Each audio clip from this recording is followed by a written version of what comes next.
Welcome to the Acrylics Basics series. The first one we're going to be covering today is the 3 bead method.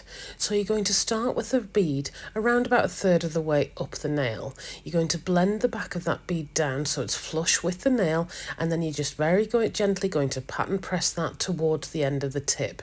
Now this is a bit of a longer video and I have left it in real time so you can see the application. Once I've done that, I'm going to go in with my next bead. And just while I've got you, thank you so much for watching, and if you are enjoying this, please do remember to like and subscribe. So once I've done that, I go in with my second bead, which is around about 2/3 of the way up the nail, and then I'm going to just let that sit for a second and blend it towards the tip. Finally, I'll go in with my cuticle bead. You'll see here, I'll tuck that into the cuticle as I'm doing, and then I'm going to blend it down. You'll notice I'm spending a lot of time trying to make sure that cuticle area is really neat, and then I'll, like I said, blend it towards the tip. Another really important step is here to make sure that you don't try and blend that too soon. You want to leave the bead to sit on the nail for just a minute or two, and you need it to polymerise so it's got some strength. So when you go to wipe that and blend it towards the tip, it doesn't just wipe away. So again here, we're just putting the first bead at the tip of the nail about a third of the way up.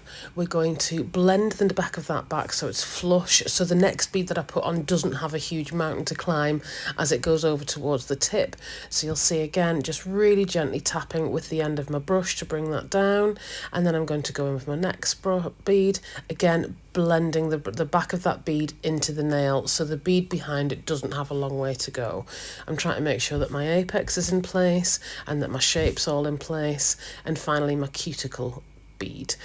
This one again, tuck that into the cuticle, just be really neat and gentle, and just gently then flick that down the nail. So you'll see that's lovely and flush there to the cuticle. I do hope this helped, but if you've got any questions or concerns about your application or what you want to see next, let me know in the comments. Thanks for watching.